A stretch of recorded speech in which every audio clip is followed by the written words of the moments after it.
Hey fragrance buddies, if you've ever wanted to make your very own homemade bath bombs, then you're in the right place.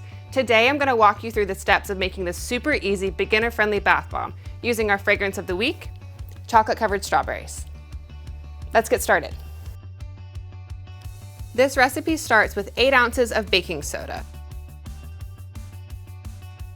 We also need to include 4 ounces of an acid that will create a fun, fizzy reaction alongside the baking soda when tossed in the bath.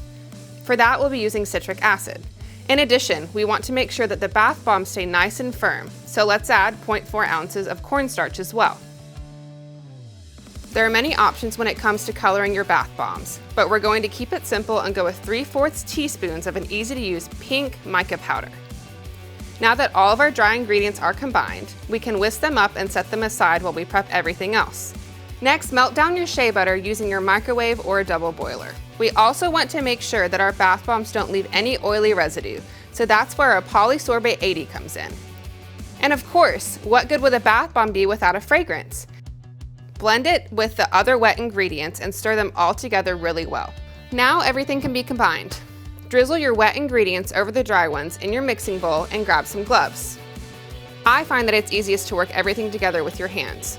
You want the mixture to be able to hold a clump. This indicates that it's ready to be molded. For that, I'm using these classic sphere molds. Loosely fill each side with the bath bomb mixture and firmly press the two together. Carefully remove it from the mold, and just like that, our delectable chocolate-covered strawberry bath bombs are done. Allow your bath bombs to rest for 24 to 48 hours before using. I hope you've enjoyed learning about this week's fragrance, chocolate-covered strawberries. We'll see you next time.